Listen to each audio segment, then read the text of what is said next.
My name is Bryan. And I'm Bryan. And this is Bryan versus Bryan. Welcome to a very special episode. Episode 50.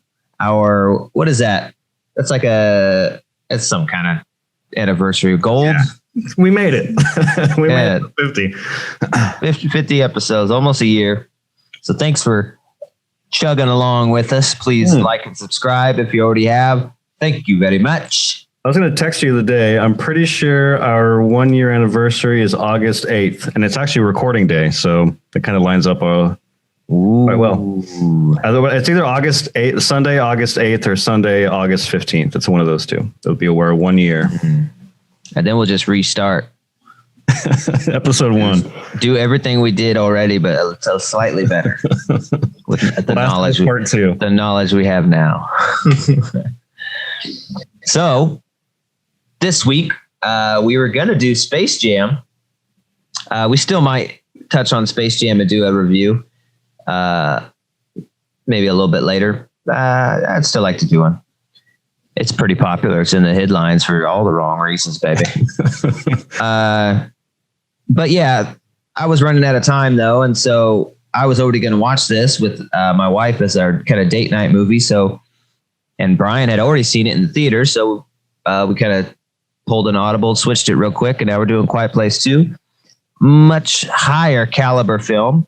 And you know what? We're kind of tired of talking about poor to mediocre HBO Max releases. 100%, dude. 100%. Like this one, Space Jam. I mean, I guess spoilers for the show that we're going to eventually do, but I don't think that Space Jam is like Tom and Jerry caliber, but I don't think it's that far away. Like it's maybe a couple steps ahead, but it's like, I don't know. I'm glad that you were open to doing this because I didn't want to fucking review Space Jams. I was like, I mean, I do want to do eventually because I want to hear your thoughts on the movie as a whole, but I just needed a break from talking about, like you said, the mediocre shit that we've been having to do. Because you don't want to walk the Space Jam line of sounding like just a Braun hater. Yeah. Because there are those guys that just hate his political stances and stuff and will just decimate him any chance they get. And trust us, our review will be of the movie and not of LeBron James as a person, whatever you may think of him. I'm personally not a big personal fan of him, but I love him as a basketball player. I can separate the man and the art. You know what I mean? Yeah. I can do that. I like him as a basketball player. I think his show on HBO is kind of good, the Barbershop, but that's kind of my thoughts. So yeah, we'll do that eventually. But right now, Quiet Place 2. This came out this year, and 2021 just came out a couple days ago, the 16th, I believe, on Paramount Plus. It was 45 days later. This was delayed quite a bit because of COVID-19, and then I think it was pushed up also at one point to come out sooner than it was originally delayed to. First one, came out in 2018, and I was reading that they like immediately greenlit this one, and we're asking John Krasinski, the director, I assume writer. I don't know if he wrote the first one, but he wrote this one. Yeah, he wrote and directed, or helped co-write the first one and direct the first one as well. And he fully wrote this one. He's the only one who's got a writing credit, so that's pretty cool. Nice.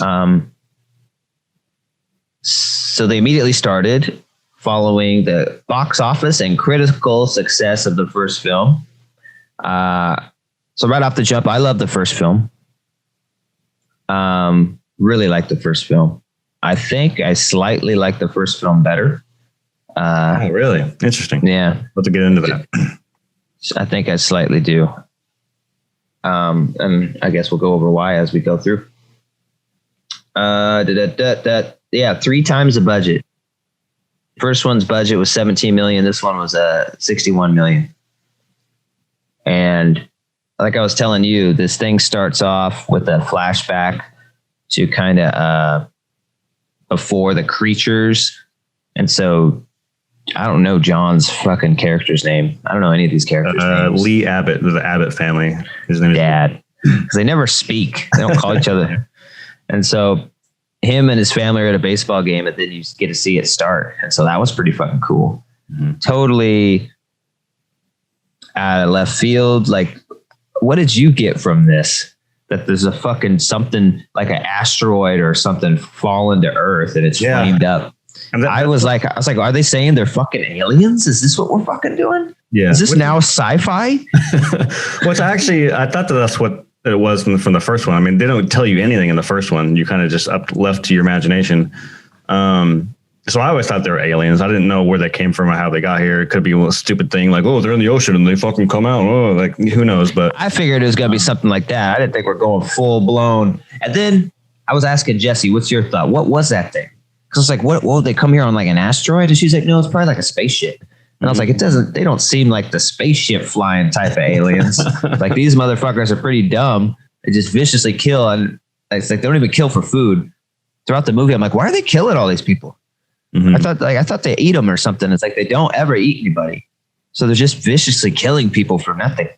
I didn't get it, and so I don't think it's a spaceship. But then again, I was like, well, how would it be an asteroid? Was it just going to be a fucking asteroid, and they're all just chilling on it, flying through space? Anyway, so it could be. I mean, it could be like some sort of asteroid with some sort of like, goo or something that maybe it got attached to some dog and it morphs and then fucking who knows, I don't know, but yeah. So more, it could have morphed into a person. Maybe these are actual people that got classic Venom syndrome. Yes. So who knows, but yeah, the intro is fucking rad, dude. I love the intro a lot. And maybe like one of my favorite openings to like just a sci-fi movie in general. I don't think it's the best. I'd have to sit down and think, but it's definitely one of the strongest. Because it's just very eerie. Like there's something eerie about like they're at this baseball game. It's a small town. Everyone kind of knows each other, kind of feel. And all of a sudden their son's at bat. And then the camera's kind of behind him. And then he kind of just slowly puts his bat down and kind of pans up. And you just see this fucking ominous thing floating down to the sky. And then the score kind of drops out. And then you kind of just show all the shots of all the people just looking up. And yeah. It's just really ominous. And then the chaos kind of ensues and everyone's running around the town, getting attacked. It's a really strong opening. Yeah. Like I said, when I was talking to you, I feel like all the opening part, all the prequel part I feel like the budget for that was bigger than the first movie. Like just all of a sudden cars flipping, things flying through the sky. I was like, dude, this has already surpassed the first movie's budget. I feel like it's crazy how much money they've thrown at this sequel. And this movie just, it's a strength, but it irritates you as a moviegoer who wants to know everything, who wants to learn all about a world you like, but also it's a strength of a director and writer. He knows what to give you and what not. And so like there's questions throughout this whole fucking movie. First question is you walk up and he sits down on the bench and starts talking to the Killian guy, fucking Scarecrow. And I was like, who the fuck is this guy? Why are we talking to, this guy's going to be in this movie apparently. And so I don't know who he is. I still don't know to this day who the fuck he is. They make it seem like later in the movie when she's like, when she's like asking him to help her and his whole family's dead. I'm like, I was like, bitch, you're gonna drop absolutely everything and risk my life for your ass. It's like, you're my neighbor. It's like, shit, neighbors don't mean shit in the apocalypse. Which is kind of how he starts. He kind of has a fuck you attitude for. Yeah, of course he would. Yeah. Who the fuck is she? I don't give a fuck. So what? My kids are dead, lady. He tells them to fuck off, doesn't he? I mean, I should be upfront. Like, I got a chance to watch the opening again this morning, but I haven't seen it. May 28th is when I saw it because I see it right behind you. So it's been almost 2 months. So you have to remind me of some of this shit. It's a little foggy, but yeah, he almost like tells him to leave. He's like, stay the night, but you have to fuck off tomorrow. No, he does tell him to leave. But at the same time, it's like, I was thinking, is he John's brother or Lee's brother? That's kind of the thing I was getting, like, because she's like, did you know that fire every night was us? And he's like, yes. She's like, how come you never came? It's like, you never came for us. I was like, why the fuck would he come for you? He's got a family of his own. He sees you have a fire. You're alive. So it never made much sense. And then the deaf daughter, is saying, you're nothing like him, almost as an insult. Why would that be an insult to him? Unless they're like brothers, I'm thinking. So they're not brothers. I only know that because, again, I just watched the opening like 10 minutes ago before we started recording, and there's right when they see the whatever is flying down from the sky, when everyone kind of starts dispersing to their cars, he walks by Cillian Murphy and he's like, "Hey, did your brother say anything about any test today in the Air Force or whatever?" And he goes, "No, but I'll call him again." So the fact that he goes, "Did your brother say anything about Air Force?" So it leads me to believe they're not brothers, but they could have been like best friends. Well, since they're not brothers, all this shit she's asking him is way over the top and ridiculous of you to ask. I was like, dude, what the fuck? I ain't helping you. I mean, I might help you, but you're asking a lot. Like, go find my daughter alone. Bring her back. I ain't doing shit. Please do this for me. So yeah, that's a question. And then the question of the freaking asteroid falling down. I was like, what the fuck is this? Is this a ship? Is this an asteroid? The question, why did everybody just get up and leave? I just feel like that wouldn't be your initial reaction, which is just stop everything and all migrate away. Mm-hmm. I feel like you turn on a TV or a radio or something to kind of see what's going on. Shit falls from the sky all the time. That's space, baby. You read a book. I don't know. That looked kind of scary. It was kind of big. I think I would probably want to go home. But like you were saying, that they give you enough to where you're kind of entertained, but maybe like you were kind of insinuating not enough for the people who want to know everything. I'm kind of the opposite, and where I like that there's a lot of this is left to us because it's fun. Like we're about to do this episode is to speculate. And I think that's kind of the fun of it. But I also think that it takes the perspective of just the common person, like if this were to really happen, would someone like John Krasinski know? Like he wouldn't know shit, just like we don't. It's because they're kind of our vessel. The lead character isn't a scientist, and he's not working for the Air Force, the military. There are those movies, and those are those movies. But this movie is more about like on the ground floor, with just normal people trying to survive whatever the fuck just happened. And I kind of appreciate that. No, yeah, like I said, it's a strength. But it's also a weakness, because I really not a weakness in the film. It's a weakness as a fan. You know what I mean? It's a fanboy thing. I just want to know more. And I wish that sequence would have lasted 40 minutes. It's awesome. I mean, not just that part's awesome. Is I want to know more about the beginning of it. Because in the first one, their house is set up. They got lights. They got sand paths. It's like they got all this shit that they've obviously learned and set up this super elaborate system to stay alive. And I want to know, like, how did that come to be? Because at some point you go home from this baseball game and none of that was there. So how did you get from point A of just seeing this to the first movie where you got all these fucking red lights for if they're coming, you get all these systems set up. I wanted to see a little bit more of that build up, like them learning and finding out things about the creatures. That would have been really cool to see, but we didn't get that. I was like, damn, man, I was hoping they're going to go show us how these guys came to be so knowledgeable about the creatures. Because obviously in the first one, they're pretty damn knowledgeable and they got all sorts of cool shit set up. Yeah. Yeah, I didn't know how far this was going to take. I mean, I didn't even know. I mean, I knew there was going to be some sort of prequel scene because I heard it in the trailer. Like, that's really the only thing I remember from listening to the trailer. All I remember was like a radio being turned on and like traffic in my mind, because I wasn't watching it. I was just listening to it. But in my mind, I thought they're like on a highway or something. I didn't picture like them in a small town. But yeah, go for it. Yeah, go ahead. No. No, I was just gonna say, but yeah. But yeah, the opening was better than I had imagined. I am kind of glad they didn't go again. That's that kind of cool mystery stuff. Was like, we don't know how they got the lights and they put the fucking, well, I guess or like how long it took them to put sand from the fucking the town all the way to their house, like all this little stuff. But you picture it in your mind, like, I don't think it needs to be on the nose. And another thing that was weird about the prequel stuff is that the kids are older. kids age quick. And so the boy looks older in the prequel scenes, and the girl does. And then they show the little boy who died in the first one, and he is way older. And he's like in a car seat, still trying to look like the little 3-year-old toddler. Yeah. I'm still little. They probably didn't care. They're like, yeah, whatever. How you fucking doing it? Yeah, part 2. All right. Good to see y'all again. Emily, how you been?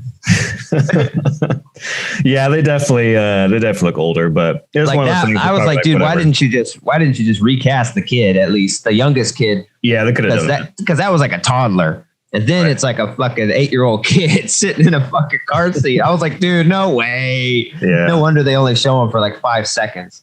But I was like, dude, recast that part. It's okay.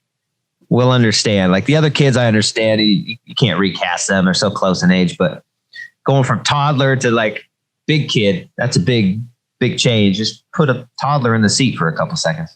Mm-hmm. And then moving on. So it goes to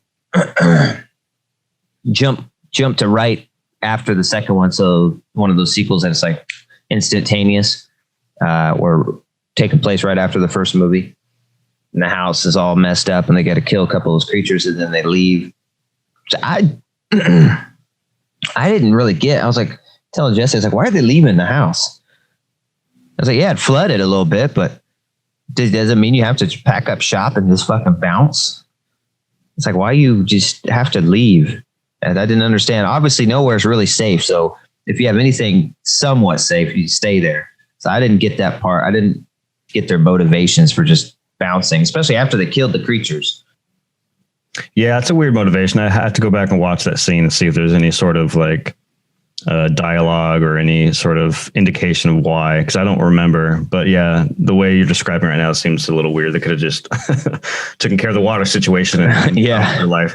Shit, there's some water now. I've always wanted a lagoon. This is badass.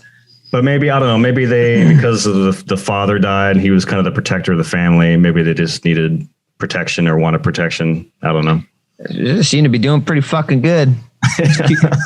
Shit, they killed more of those things after he died than they did before. Yeah, that's true. So then they start walking to that dude's house because they see his fire. And yeah, long ass walk. And then you finally see they come to the end of the sand trail. It's like just no more sand. And now they got to venture out into the crunchy leaves. Mm-hmm. And none of them wear shoes, which I don't know, it just bothered me the whole time. I was like, dude, it's not that much quieter to walk without a shoe, especially when obviously it's happened. You're going to step on something. Motherfucker, learn your lesson. You stepped on a nail and it cost you everything. It's like you're going to step on a sharp rock. And then like the other character, when they're heading out on their adventure, I noticed he had his boots on and the girl was barefoot. I was like, see, look at this guy. He's fucking smart. He knows what's up. Yeah. You can still be quiet with fucking shoes and not have your feet just be completely fucked up. Yeah. Okay. It's like, what are you doing? Put some shoes on. Get some Crocs, something. Like some socks. For at least, you know. Shit. Actually, that probably you put on like 6 pairs of socks. So you just have it. It's like a shoe, but it's soft. Yeah. It's quiet. Go to the hospital and get those socks with a little rubber grip on the bottom. There you go. Boom. Yeah, that just bugged me the whole damn movie. Put some fucking socks on.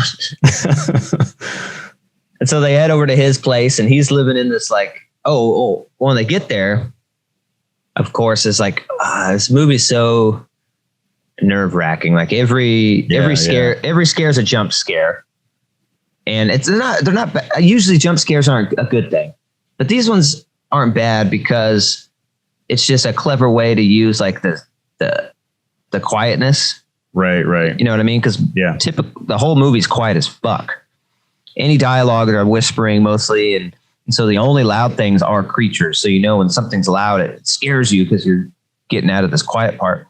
So I don't mind the jump scares in this versus, other movies where they just throw a cat or something, a little girl standing in a hallway, flash you.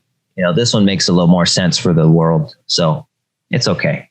And so they're pulling into his complex and there's like a hole in the fence. And she's climbing through. Actually, this outfit right here with this backpack gets stuck on something. It's like, kind of making noise. And they get through and they trip a tripwire, and this thing of bottles falls down loudly. And so then they have to run, and they got the baby and all that. And baby starts crying too, right? Yeah, and he's watching. And you're like, fuck. Yeah. He's watching him, the guy through the gun sight. You don't know it's him yet.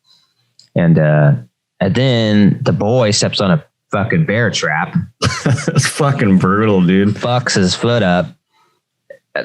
The whole time, it's like I hate that boy, dude. He's such a little whiny bitch. The first one and I understand you fucking the bear trap thing, but then it's and she's like runs up and like closes. And she's like, please stop. And then when she lets him go, he just keeps doing it. It's like, yo, the baby's crying, you're crying, we're gonna fucking die here.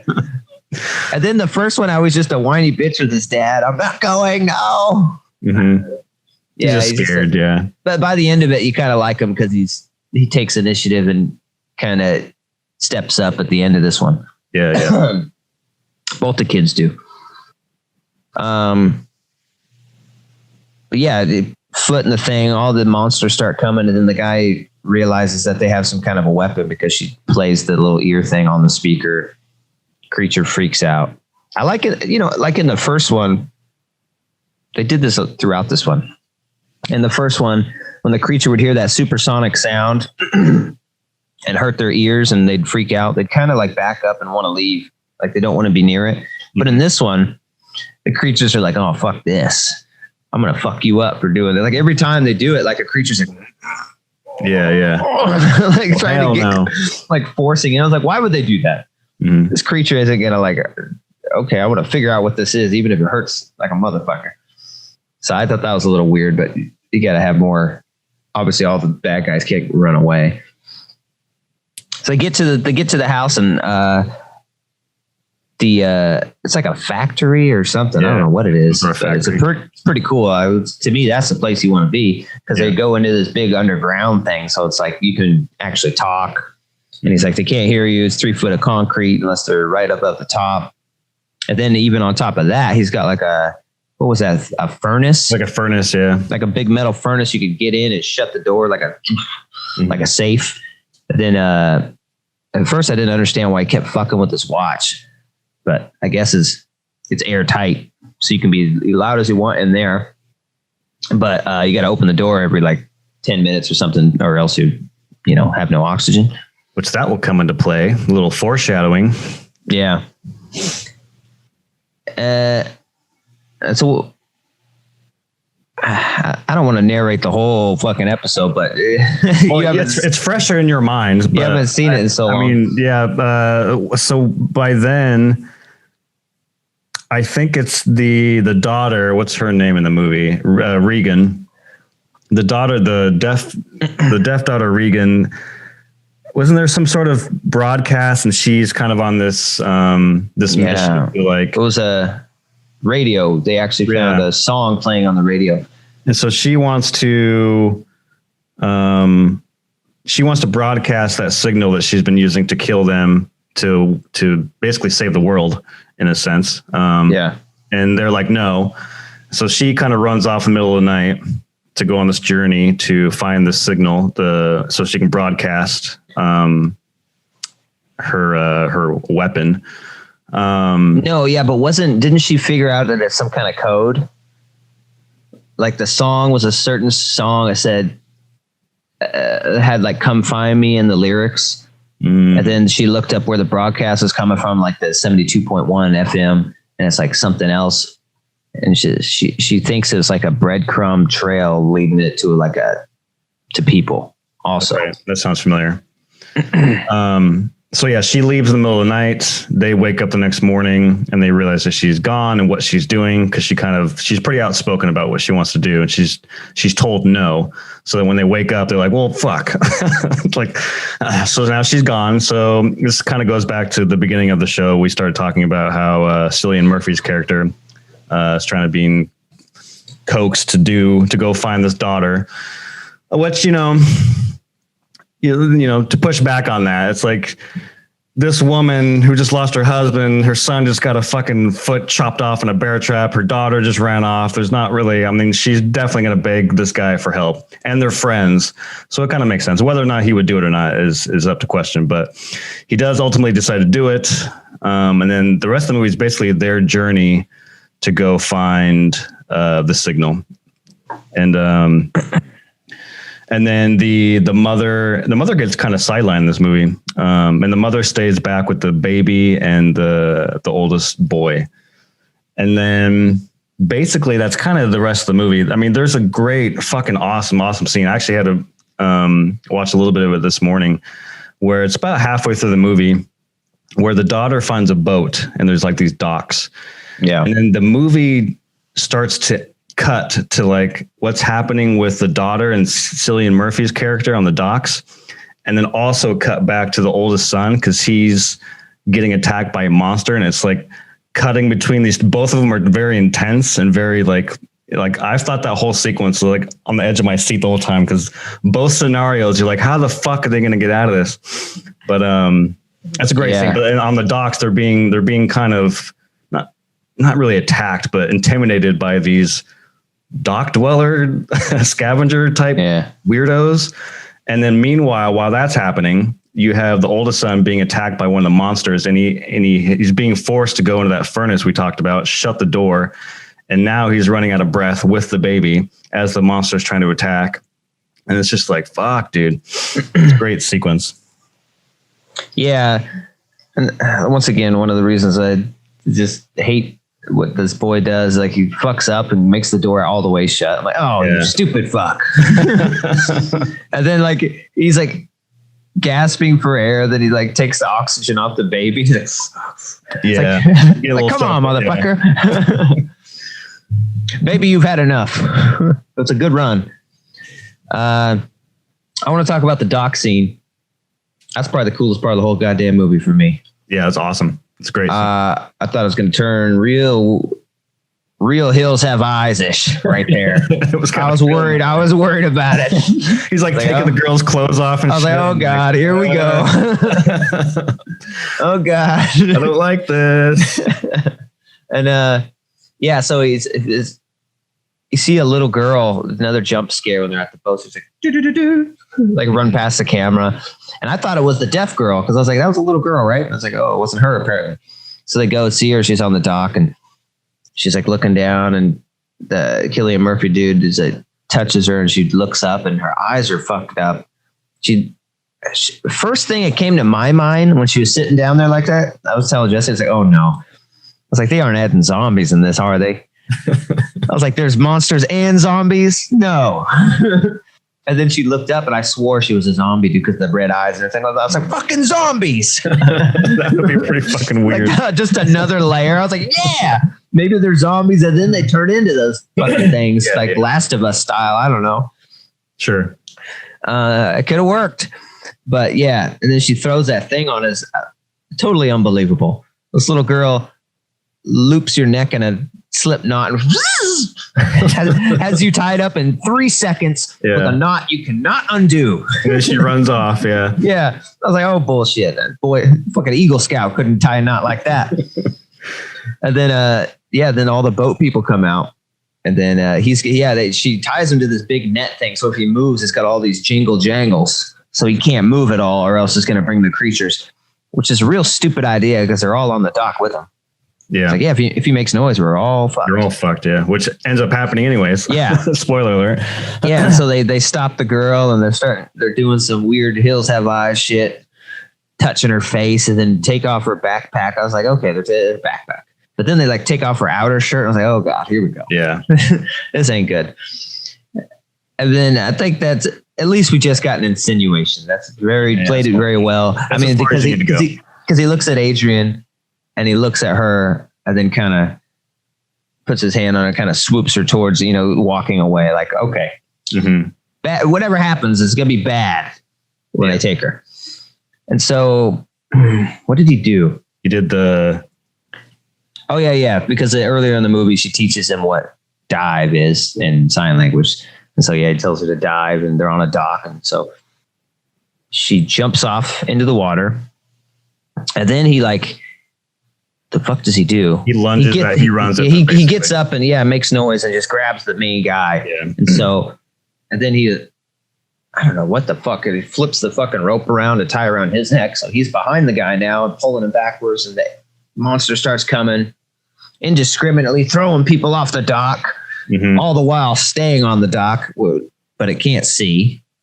And apparently they can't swim. So he's like killing the guy as he's hiding behind a pole. He like jumps in the water to save himself too. And that's when he realizes they can't swim because one like jumps in the water after him. And I was like, oh, fuck me, dude. They can swim. This is fucking getting into some alien resurrection shit. Yeah. It's like, oh, hell no, dude. And then it like sinks. I was like, oh, thank God. That's too much. That's too much. Zombies and swimming. And so they get away. And that's another thing. I wanted way more of the boat people, dude. Like, because you remember what he said to her? She's like, why didn't you want to come save us? Why didn't you want to come see us? He's like, do you know what other people like or what other people are like that are left? It's like, none of them are worth saving. Yeah. I've seen it. And it's like, I want to see, there's always the cannibalistic fucking homicidal rapists in the post-apocalyptic worlds. And I wanted to see them. Looks like we finally got to, but we didn't get much at all. I was like, I wanted more. I was hoping they would take the girl. I thought it was going to turn into a Last of Us revenge story / rescue the girl story is what I thought it was going towards. And that would have been fine with me. That way. I would have been cool with that direction. I mean, I'm happy where this movie went anyways. Yeah. But it would have been cool. It would have been cool to see that as well. And I just wanted more about those people. Like, why the fuck do they look so fucked up? Like their skin's all fucked up. Their eyes are all red. Droopy. They had like droopy faces or some shit. And their eyes were like really red. Like red inserts. Yeah. Like not even just like red inserts. Like they're made to look like zombies or something. So I don't know what was going on with them. But I really wanted to learn more, and I was disappointed that they were decimated so quickly.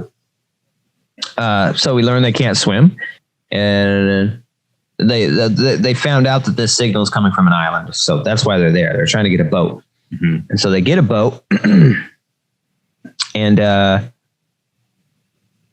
they leave to the island. Wait, hold up. Let's back up for a second. So at the docks during the attack, there's two monsters. Towards the end of the attack, I was going to say one is left on the water, and then the other one kind of hops onto a boat, and that boat is untethered to the dock, and the boat just kind of floats off, and that's kind of all you see. And then you cut to Cillian Murphy and what's her name again, Regan, on their little boat going off to the island. That's kind of where we go from there. Yeah, then the island, they show up and they see that people are like loudly talking and like having a picnic with a bonfire, and they're like just amazed at it. They could just do whatever they want. And it's a nice little community going. And the leader of this community is like this black guy, comes and talks to him. And I don't know how they did that. They had like nice houses. Like, did they build these? Like, or what the fuck's going on? But it was pretty cool. And you really like the black guy. He's pretty cool. Of course, he's got to die. Because, Cillian is like down on the edge of the island, just kind of looking around and checking it out while they're all hanging out, letting the girl have fun and get some food or whatever and meet everybody. And he sees the boat that alien, that creature was on, like hitting the shore. And I was like, oh, fuck no, come on. That's a bit much. I was like, oh, what, they can sail now? They're zombies, they can swim, and they can sail. So I was like, how the fuck did in the sails? How the fuck did this boat just go to this island? And then he's a creature, you could picture him on the front. For like a day. He was like eating limes to not get scurvy. All sorts of shit. I don't think it's too far-fetched. I mean, it's currents, whatever, it's the boat. It's an island in the middle of the fucking ocean. And I think the odds are that it's going to perfectly find its way. Pretty small. Yeah. So that was a little ridiculous. And then it just starts decimating the island, which is pretty cool to see. Indiscriminately killing things. And I was like, it always bothered me. Like, why do they kill like this if they're not eating? And I was like talking to Jessie about it. And she's like, well, you're probably just killing every creature that's on this planet so they can get, because it's their planet now, and so they can invade it. It's like, yeah, I guess that makes sense if they're aliens. You don't want any of the original life forms left. Yeah, so then that's when they get in a car and they're herding the creature away from all the people by pressing the horn. The black guy is driving it, the main leader of the island. And then they get somewhere and it's like they don't see the creature. And then the black guy was like, I have to go to my family. What if we didn't lead it away? What if we lost it? I got to go get my family. Then he gets scooped out. It's like, dude, you never say I'll be right back. Yeah, you're fucked. You ever seen fucking Scary Movie? There are certain rules to surviving a sequel. Number 1, never have sex. And yeah, from there, they're dropped off at the radio tower. So now they're trying to broadcast the whatever signal she has. Yeah, which I don't think was kind of a stupid plan to me in the first place. I don't understand how that's going to work. First of all, radio doesn't go extremely far, and you've already proven in the first movie that you couldn't even get the signal at your house because you didn't think any radio existed. So I don't see what this is going to do to help humankind at all. I was just thinking that it seems way more effective for you to keep that earpiece and have it directly so it'll always work. You're not depending on a signal. It's like, oh shit, we're in a valley, we can't hear the radio, we're fucked. So the plan to me didn't really, 2 and 2 wasn't making 4 for me. I was like, oh, okay. So now instead of having a super reliable signal that you have, you want to give a somewhat unreliable signal to maybe some people. It looks like the world's pretty desolate. So there's not many survivors. So thanks. And in her mind, it's saving the world. Yeah. Like now it's the alien pandemic is over because I put this signal on a shortwave, like local radio station. I'm like, this ain't Sirius XM. This ain't reaching everybody. Okay. Like Howard Stern. Yeah. I don't know. So, I guess I'm a sucker then because I bought into all of that. 100%. I did. I was stuck into the movie.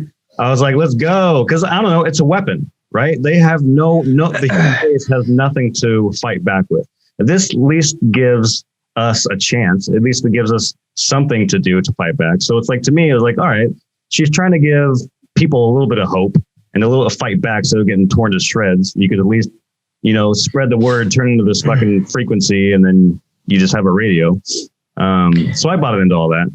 Yeah, but it's a local radio. And as far as she knows, there is nobody else. Remember, she had that map with the 5 circles and they're all dead. No more fires. The only one that was left was this guy that they're with. Mm-hmm. So it's like, who are you doing this for?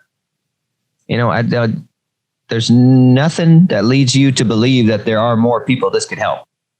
Yeah. It's a nice gesture, I guess, but I think you're just making your weapon weaker. You know what I mean? So I didn't buy into it 100%, but I was along for it. And so she wants to do this. I feel like it was a stupid idea, but she just wanted to do it as like, I don't know. It's just like to prove to her dad that she made a difference. She's trying something like that is what I was kind of getting. And she does it. And the cool thing is they have the back and forth again with the girl and the boy is that he's putting the signal on, or she's putting the signal on and completing her quest. And he is hearing it over the radio and at the perfect time to save his mom. And they're all in there. The creature's coming in the little furnace. And so he gets to play it. And he has his moment of redemption where he's not a little pussy like he is in the whole movies. Mm-hmm. And, walks the creature down with the radio and then, he blasts him with the gun. Yeah, he's the one that, So, his was good. I didn't like hers. She does the same thing, but she has a pole, like a metal pole. I was like, no fucking way. Yeah, beats it to death, basically. No, one hit. She hit it once in the head, and it was like went in. I was like, dude, it's a metal pole. It's not an axe. I was like, come on. It's like, that's a little unbelievable. Give her a gun or something. And because they've proven in the movies that their armor is very strong.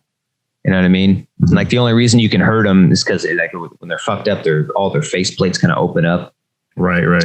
And so I just didn't buy the fact that you could kill one of these with one swing with a metal pole. I was like, dude, give her a shotgun and make it a little more believable. Because she has a shotgun earlier. And another thing, I didn't like that one scene where the alien's coming at her. She has the shotgun. Isn't the train? I think so. She's holding her earpiece and she has the shotgun on one hand and she's like putting her eye up to aim it. I'm like, oh no. You shoot that motherfucker. You're going to blow your shoulder off. You're going to slam into your face. You're going to lose your arm. And it's just, she shoots it. It's like, pah. Yeah, that's movie guns for you though. I mean, there's so many like people who hold a shotgun, they barely move. So you're like, come on. And she's cocking it with one hand. I'm like, do you know how hard it is to cock a shotgun? This little girl's Terminator in it, like Sarah Connor in it. Yeah. I back to the finale or the climax with the kids. I actually thought they were both done pretty well. I do agree that the boys was handled better, and I'll get to why in a second. But I think the reason why the girls isn't as strong for me is that her change or her what's the word I'm looking for? I don't know. Her big moment is really off the back of the first one. And not the second one, where with the boy, it's reversed. And what I mean by that is like in the first one, you see her a lot like trying to help. I want to help. I want to be a person of action. But she gets told by her dad, no, stay here. You have to fucking chill out in your room. And that's kind of her struggle. She wants to help and she's stronger than her dad wants her, thinks that she is. And she's trying to prove it. So in this movie, it all kind of crescendos with the end of her completing this mission, right? But with the boys story, like in the opening, there's actually two benefits of the opening. One is you see how this all happened. That kind of takes precedent over everything. But the other thing is it actually establishes the boys' issue with fear. Because during the baseball game, he's afraid of the fastball. Her mom like trying to calm him down. One of the kids gives him bubble gum to like help calm him down. So like they establish very early on this kid's issue with fear. They play a little bit with the first one, but they establish it again in the beginning of this movie. And so his arc is trying to get over that fear, and then it all crescendos with him saving his mom and his was it a baby or the baby girl, baby boy, whatever it is. So I think his is stronger than hers, in my opinion. So I agree with you there. But more importantly, is the first movie, all his fears when his dad is teaching him all this shit, take him out to the wilderness. He doesn't want to. He's like, I don't want to. No, they're out there. They'll hear us. He's like, you have to learn to be able to take care of your mom. Yeah. So yeah, that's just that one line. You have to learn to be able to take care of your mom. And then the second one is him saving the mom in an epic, okay, now I have to take care of mom scenario. And mom, which is usually the badass, is kind of fucked in this situation and wasn't able to save him like she usually does. So yeah, that was a really great finish to that story arc. Yeah. And that kind of takes us to the end. I do want to say another benefit for me. I'll say right up front, I like this movie more than the first. I think it's where you and I disagree.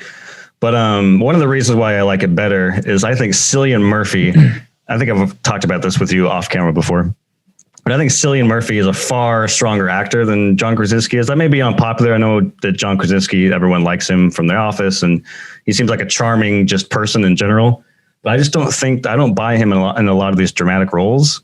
And I thought that he was kind of one of the weakest parts of the first movie. I don't believe him at all as the family guy. I don't know. His dialogue, the way his performance is a little rough for me. But Cillian Murphy, man, he's the shit. He got me hooked. I think he's a way stronger protagonist than John Krasinski was in the first one. So I thought that was a benefit for me. I think John was great. It's very believable. I mean, fuck. Try not to shed a tear at the end when he's fucking fucking signs to her, "I've always loved you," and then just yell so they'll come kill him instead. A little melodramatic, but yeah, it's a touching moment. You're heartless, you son of a bitch. It works. Yeah. I'm not saying it doesn't work. I thought he was good. I thought he did great because he wasn't playing like the super crazy, survivalist who just knows how to do everything and kill everything. It's kind of an everyman who is kind of good at staying alive. It was believable. He wasn't too good at anything or too great. The reason I like the first one better is because, like you said, less is more. And I do really like the tone of the first one, how it's a lot less than this. This one does everything bigger. The first one is a lot less dialogue, a lot less noise even. Like the first one definitely does that silence thing. Mm-hmm. And they really stick to it the whole movie. This one does some of it, but not nearly as much. And I really liked that in the first one. Just the whole tone of the movie is really suspenseful and like a slow burn, but a really good slow burn. Where it's like, man, I'm actually interested in them just going to pick up or them just looking in a drugstore for items they may need. So for me, I just thought I like that one slightly better because of that. This one was definitely almost like The Last of Us 2. You know what I mean? It just had more. It's still great, but it was the more to me ended up being a little bit less. I really liked the feeling of the first movie, which this does capture, but not quite as much. It's definitely more action driven, and the other one was more a suspense kind of movie. Yeah, when I walked out, I kind of felt in a way. Would you just say? Oh, Last of Us Part 2. I was thinking more of this to me. And it's not a direct comparison. It's kind of apples to oranges, but the best comparison I could think. This is just kind of like an Aliens scenario, which is like A Quiet Place is very condensed, and it's basically a house invasion movie just with aliens, right? And there's nothing wrong with that. I actually like The Quiet Place a lot. But it's a very small and simple story. It's contained, just like Alien was. Alien was just a monster run amok inside of a ship. And then you get to Aliens, and you got the Marines going to a fucking planet, and you got the action. And this movie kind of takes the same thing, where like the characters are venturing off onto this journey, and there's more action, there's more thrills. And I personally like Aliens more than Alien, and I kind of feel the same way about this movie, where not that I need action, but I just felt like there were more moments in this movie that got me on the edge of my seat and was fucking just like a thrill ride. And I got a little more invested into the story and the characters and where they were going versus, again, the first movie is just a family trying to protect their home, which again is fine. But for some reason, I just like this story, these characters, where they go, the journey of it a lot more. Yeah. And I did miss John in this. Like, I don't know. I missed him in the movie. Like in the beginning, I really liked having him in there. And so I just felt like it was the family's disbanded. It's all two stories. I just liked the togetherness of the first one. Just slightly better though. I mean, they're both good. Yeah, they're both great. So Quiet Place. I would have to give Quiet Place to, I think it's like for me, an 8.3. Very good. I think Quiet Place Part 1 for me would be an 8.4. So it's just that 10th higher, 8.3, still amazing score. John Krasinski did an amazing job with this, these two films, his first two films. And I can't wait to see maybe some other things he could do with it in a different universe, a different movie.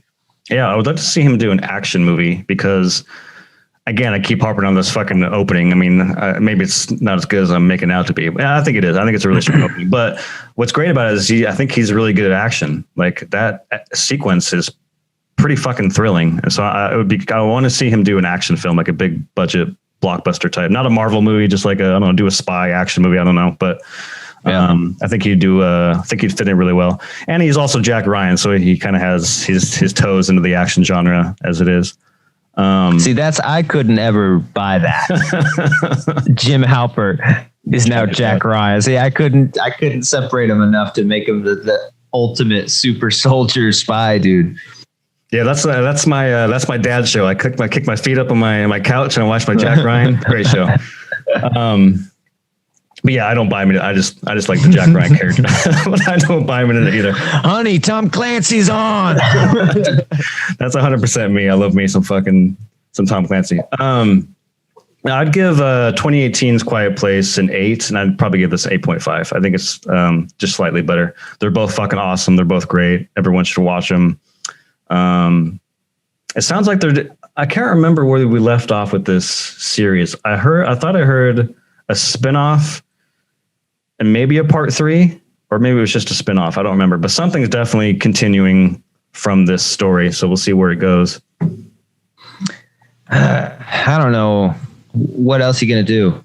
Yeah, I don't know. I mean, they do a spinoff with different families or something, or show something else, but do I want that? I'd rather just have John move on. I'm kind of right there with you. I think this should be over. I want to see what else he does. I mean, they're great, but don't get stuck on this, John. Your first 2 movies are big hits. People are just you're going to be the Quiet Place guy if you do another one. You know what I mean? Spread out. I'd like to see him almost like do like a Key and Peele, what they're not Key and Peele, but Jordan Peele, what he's doing with like the Candyman. I almost see him handed like an established maybe action or horror franchise, and kind of like they did for Rob Zombie, and see what he could do or something. That almost kind of interests me. Yeah, I think that. I think he's got to do action, man, especially from the opening. Like, I think that he's got a keen eye of, pacing an action movie and filming an action movie. So we'll see what he does. I'm trying to think of what franchise would be good for him. I said Spy earlier. I mean, but I don't know what it would be. Can't be Mission Impossible because that's already doing its own thing. You give him a Fast and Furious. Oh God, that would be awful. Slow and the Delirious. All right, yeah. So 8. What you give it? 8.5 and an 8.5 and an 8.3. So very high glowing scores. It's pretty hard to get a 9 nowadays. So that's it's a great movie. Definitely go check it out. It's on Paramount Plus. When does the Blu-ray come out? Is it out yet? I don't think so. Not that I know of. No. I wish they would have done the Blu-ray at the same time as the Paramount Plus thing. That would have been cool. I mean, if you're already going to give it away for $4.99 a month, you might as well sell the $30 Blu-ray at the same time. Because I'd love to have this on the show. I have the first one in 4K. I'd like to have this one in 4K. Mm-hmm. Definitely want to own it. Yeah, that's it. Thanks, guys, for hanging out. Please like, subscribe. Please hang out. Please ask all the questions and throw all the comments you like. Thanks for joining us for 50 episodes. It's awesome. Yeah, 50 episodes. All 322 of you. Yeah, we couldn't have done it without you. Thanks, guys. Hey, you guys. Yeah, so awesome. Check it out. We'll let you know down the pipe what we're going to do for the next episode. Not quite sure yet. Sounds like there's some brewing about seeing Shyamalan next week. Oh, yeah. Is that next weekend? Next weekend. Is that coming? Yeah. Remember we were loosely talking about it. Well, if it's out, yeah. I mean, I would love to go see that. So yeah, if that's out before Sunday, that'll probably be it. I mean, if I can get a seat, I'm a procrastinator, and I'll have to go look at the tickets right now then, because usually by the time I want to go watch a movie, all the seats are fucking gone, so I don't go do it. Yeah, it's crazy. When we saw Tenet yesterday. As if you didn't know, I just saw Tenet yesterday, Brian. Sick of talking about this fucking thing. But no, the Hollywood where we saw it, that's not reserved, so you actually had to stand in line and fucking. We showed up pretty early. We're like the third person in line. But the reason I bring it up is because we were kind of waiting in the theater because they let us in like half an hour early, so we're just kind of sitting in our seats and sat in the front row, like literally the front row. And I started to go to the bathroom, and I turned around, just fucking. The theater was packed, and I was like, man, well, I was kind of talking to Sarah. When was the last time we've seen like a packed theater from back to front. I think it was like maybe Endgame, but I guess it wasn't that long ago. But it's been a while since I've seen a packed theater. Yeah. That's crazy. And then a yuppie ass theater like that playing the organ.